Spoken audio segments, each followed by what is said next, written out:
సమంత విడాకులకి సంబంధించి తను ఒక టైప్ ఆఫ్ క్లారిటీ ఇవ్వడానికి ఖుషి సినిమా ఉపయోగపడింది యాక్చువల్లీ చెప్పాలి అంటే. అప్పుడెప్పుడో ఏమాయ చేసావే సినిమా ఏదో ప్రేమించుకున్నారు, తర్వాత పెద్దల్ని ఒప్పించుకున్నారు, నెక్స్ట్ అటు వాళ్ళ సాంప్రదాయం ప్రకారం అక్కడ, వీళ్ళ సాంప్రదాయం ప్రకారం ఇక్కడ పెళ్లి చేసుకున్నారు. తర్వాత పెళ్లి తర్వాత తెలుగింటి కోడలైన తర్వాత సమంతకి ఒక బాధ్యత అనేది వచ్చింది. దాన్ని గుర్తు చేయడానికి నాగార్జున గారు ఎలా గుర్తు చేశారంటే బిగ్ బాస్ టైంలో ఆయన లేనప్పుడు ఒకసారి ఈవెంట్ ని హోస్ట్ చేయించారు. సో అదొక టైప్ ఆఫ్ బాధ్యత. ఇప్పుడు బిగ్ బాస్ హోస్ట్ అంటే ఓ రమ్యకృష్ణ, లేకపోతే ఒక సల్మాన్ ఖాన్, అమితాబ్ బచ్చన్, ఒక శిల్పా శెట్టి, ఫరా ఖాన్, అంటే వాళ్ళకంటూ ఒక స్టేజ్ ఉంటది. ఎన్టీఆర్ గారు, నాని గారు, ఇలా ఎవరికి పడితే వాళ్ళకి ఎవరు హోస్ట్ అనేది. యాంకర్స్ వేరే, మళ్ళీ హోస్ట్ అంటే ఆ బాధ్యత వేరు. సో సమంతకు ఆ హోదాని ఇచ్చినప్పుడు చాలా మంది ఆశ్చర్యపోయారు అని చెప్పేసి. అప్పుడు అనిపించింది సరే పెద్దింటి కోడలు అయ్యింది, కొత్త బాధ్యతలు నిర్వహిస్తుంది, తను కూడా కొత్త కొత్త నిర్ణయాలు తీసుకుంటుంది, బాగుంది అనుకున్నారు. అన్ఎక్స్పెక్టెడ్లీ ఒక రోజు సిచ్యువేషన్ ఏమైంది, ఇన్స్టాలో తోకలు కత్తిరించుకున్నారు పేరు వెనక. చాలా మందికి అనుమానం వచ్చి తొంగి చూడడం స్టార్ట్ చేశారు. ఫోటోలన్నీ డిలీట్ చేశారు, కలిసి ఉన్నవి, ఇటు కూడా కలిసి ఉన్న ఫోటోలు డిలీటెడ్. తర్వాత ఏదో ఉందిలే అనుకునే టైంలో ఒక సంవత్సరానికి అవును మేమిద్దరం విడిపోతున్నాము అని ఒక ప్రకటన విడుదల చేశారు. అండ్ యాక్చువల్లీ ఈ ఒక ట్రెండ్ ఇంతకు ముందు ఎంతమంది చేశారో తెలియదు, కానీ వీళ్ళ నుంచి మాత్రం బాగా పాపులర్ అయింది. అంటే ఇక మీదట ఈ విడిపోవడం తర్వాత నుంచి విడిపోయే ప్రతి ఒక్కరు కూడా ఫస్ట్ ఇదే అనుసరిస్తున్నారు. ఫస్ట్ ఇన్స్టాలో తోకలు కత్తిరించడం, తర్వాత ఫోటోలు డిలీట్ చేయడం. రీసెంట్లీ హార్దిక్ పాండ్యా అందరూ, నిహారిక కానీ చాలా మంది, ఒకరు గారు ఇద్దరు కాదు, తర్వాత ఒక ప్రకటన విడుదల చేయడం, ఇలా ఆనవాయితీలాగా అయిపోయింది. ఇట్లాంటి వాటికి పురుడు పోసింది వీళ్ళే, అంటే ఈ సిచ్యువేషన్. సరే అది వదిలేస్తే తర్వాత తెలుగులో విడిపోయిన తర్వాత చాలా రూమర్స్ సమంత మీద, నీకు చాలా పొగరు, నీకు చాలా అది, నీకు చాలా ఇది, అంత పెద్ద ఫ్యామిలీ, నీకు అసలు ఏదో దొరకరాని అదృష్టం నీకు కలిసి వస్తే అంత ఈజీగా విడిపోయావు, వాళ్ళ పరువు తీసావు అని చెప్పి ఈమెను చాలా మంది ట్రోల్స్ చేశారు. చైతన్య చాలా డీసెంట్, కాము, నువ్వే ఏదో చేసావు, నువ్వే ఎలా చేసావు అని. తర్వాత వెంటనే ఆవిడ రిలీజ్ అయిన ఆ వెబ్ సిరీస్లు కానీ సినిమాలు కానీ, ఫ్యామిలీ మ్యాన్, ఇలాంటి సినిమాల వల్ల నువ్వు ఇట్లాంటి సినిమాలు చేసావు కాబట్టే నీకు విడాకులు వచ్చాయి. తర్వాత ఊ అంటావా సాంగ్ అయితే అది నేషనల్ వైజ్ చాలా పెద్ద హిట్. దాంట్లో బోల్డ్ గానే చేసింది. అఫ్ కోర్స్ ఆ సాంగ్ లో బోల్డ్ గానే చెయ్యాలి, బట్ సమంత అటెంప్ట్ చేసింది, చాలా మందికి నచ్చలా. కానీ ప్రొఫెషనల్ వైజ్ గా చూసుకుంటే as an actress she has to do everything, తను అలా చేసింది. అండ్ నెక్స్ట్ ఎప్పుడైతే ఈవిడ ఇన్ని ప్రాజెక్ట్స్ అన్ని ఒప్పుకుంటుందో, ప్రొఫెషనల్ యాక్ట్రెస్ లాగా అయిపోయిందో, తన్ని తాను మోల్డ్ చేసుకుంటూ ఎంతమంది విమర్శించినా కూడా ఒక పందాల వెళ్తూ విమర్శల్ని కూడా ప్రశంసించేలాగా తయారు చేసుకుంటూ వెళ్ళింది. నెక్స్ట్ పెళ్లి తర్వాతే ఒప్పుకుంది రంగస్థలం, అందులోనూ లిప్ లాక్ సీన్ ఉంది. అంటే అది nothing but it's professional actress లాగా చేసింది అంతే. అండ్ ఆ తర్వాత పూర్తిగా దైవ చింతన, కోయంబత్తూర్ వెళ్ళడం కానీ, ఈషా ఫౌండేషన్ వెళ్ళడం కానీ, ఇక్కడ కూడా తిరుమల మెట్లు కాలినడకని వెళ్ళడం, మొన్న కూడా పల్లి సుబ్రహ్మణ్యేశ్వర స్వామి టెంపుల్ దగ్గర మెట్టుకి దీపం పెట్టడం, ఇంకా హోమాలు చేయడం, ఇట్లాంటివన్నీ అంటే పూర్తిగా ఇక్కడికి వచ్చేసింది. వీటన్నిటికీ ఎలా ఒక ఆన్సర్ ఖుషి సినిమా ద్వారా వచ్చింది.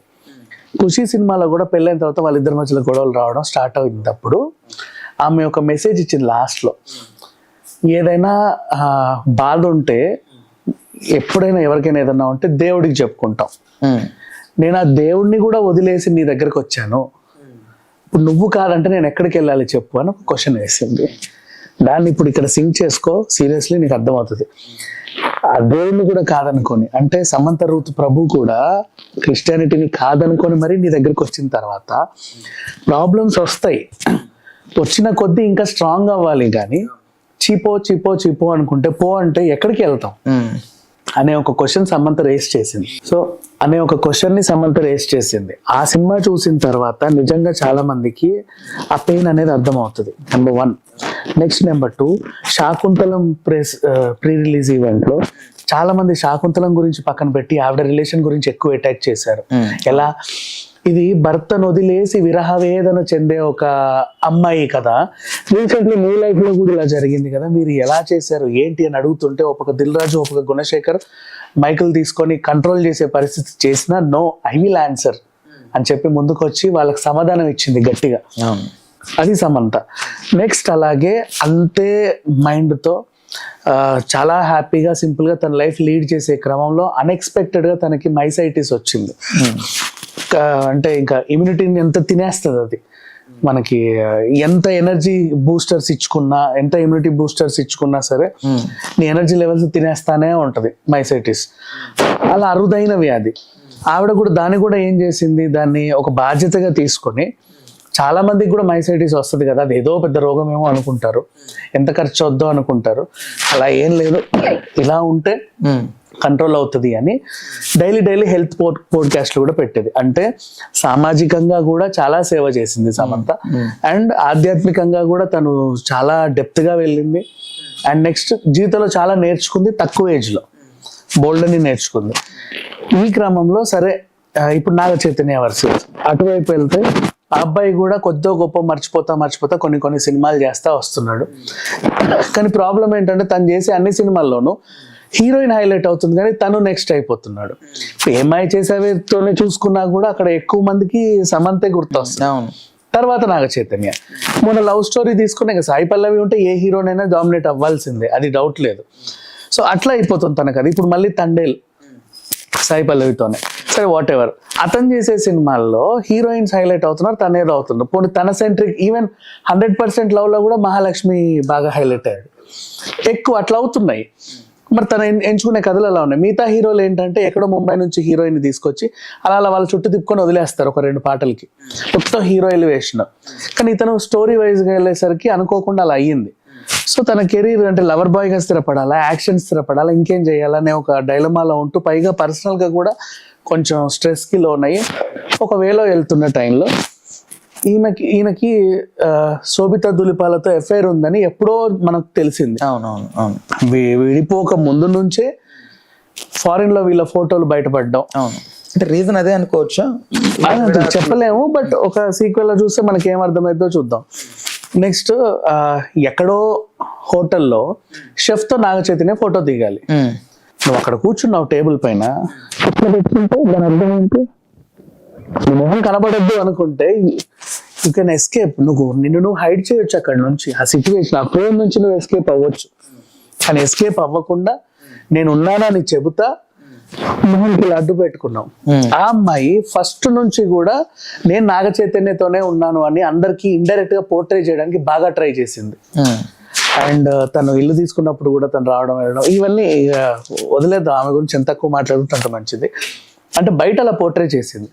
ఏదో ఫంక్షన్ లో సమంత అనే పేరుతో ఒక అమ్మాయి వస్తే ఆ పేరుని తీసుకెళ్లి ఊరికే ఇన్స్టాలో వేసి ఆడుకుంది ఆ అమ్మాయి. అంటే మధ్యలో సమంతని గెల్లడం కూడా ట్రై చేసింది, అయినా సరే తను ఏం పట్టించుకోవాలా. బికాజ్ సమంత మన కళ్ళ ముందే ఎదిగింది, పెద్దింటి కోడలైన తర్వాత ఇంకా మన కళ్ళ ముందే గొప్ప గొప్ప సినిమాలు చేసింది, ఒక ప్రొఫెషనల్ యాక్ట్రెస్ లాగా ఎదిగింది, ఒక మంచి బ్రాండ్ అంబాసిడర్ అయింది, ఒక మంచి సోషల్ ఇన్ఫ్లుయెన్సర్ అయింది, అన్నీ చూసాం మనం. సో అట్లా పోల్చుకుంటే సమంతతో పోలిస్తే శోభిత దులిపాల అనేది నథింగ్ నన్ను అడిగితే. మన తెలుగు ఇండస్ట్రీలో బయట ఆమెకి ఏమేమి ఉన్నాయో తర్వాత సంగతి, ఇక్కడ మాత్రం నథింగ్ అనే చెప్పుకోవచ్చు.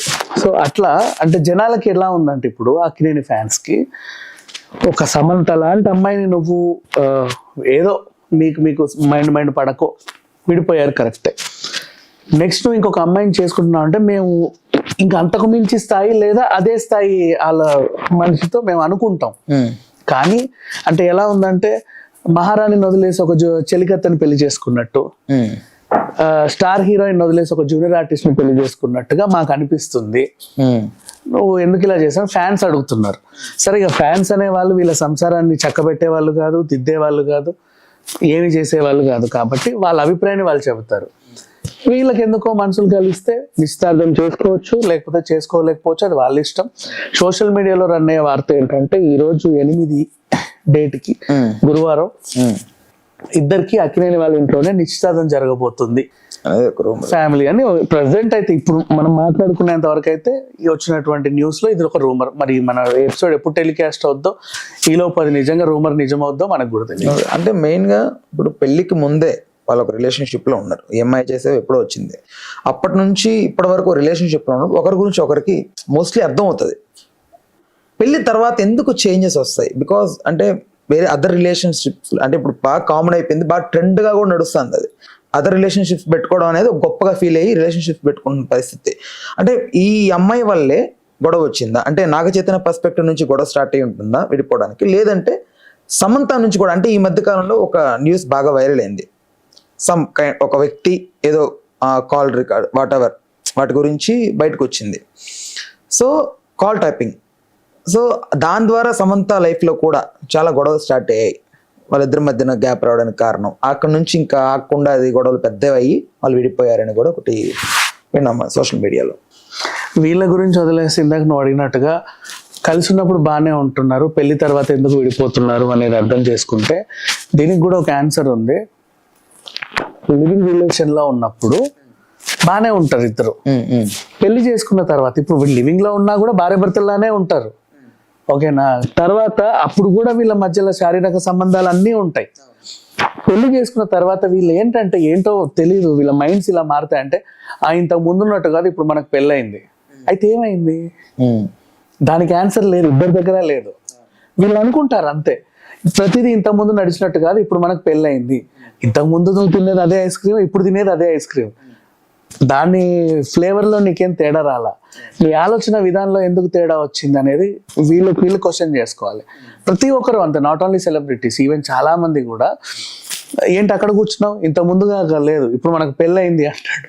అంటే ఏమైంది? పెళ్ళయింది అంటే ఏదైనా రానిది జబ్బు లోపలికి వచ్చిందా లేదా తెలియదు, మరి వాళ్ళకే తెలియాలి. చాలా మందిలో చూసా, ఐటీ ఎంప్లాయీస్ కానీ నార్మల్ పిల్లలే కానీ ఈవెన్ కూలీనాలి పని చేసుకునే వాళ్ళ దగ్గర నుంచి గొప్ప ధనవంతుల వరకైనా సరే లివింగ్ రిలేషన్షిప్ లో 10 ఏళ్ళు ఉన్నా కూడా బాగానే ఉంటారు.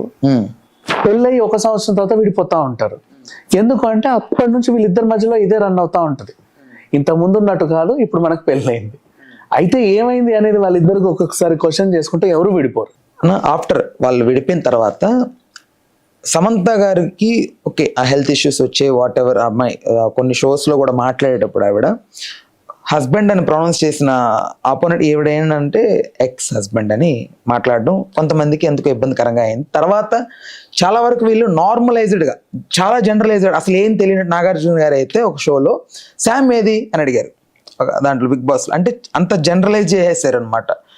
అది ఓకే, అది పక్కన పెడదాం. నాగ చైతన్య గారు ఆయన ఆఫ్టర్ డివర్స్ ఒక 3 పేర్లు వరకు వినిపించాయి హీరోయిన్స్వి. అందులో ఉప్పెన హీరోయిన్ కృతి శెట్టిది ఒకటి ఉంది, అండ్ జాంబిరెడ్డిలో హీరోయిన్ ఉంది కదా ఆవిడది. బికాస్ ఆఫ్ అదే ఒక మూవీ రిలీజ్ ఈవెంట్లో వాళ్ళిద్దరు లుక్స్ అలా నవ్వుకుంటున్నందుకు దానికి వీళ్ళిద్దరి మధ్యన ఏదో రిలేషన్షిప్ ఉందని అలా వచ్చాయి.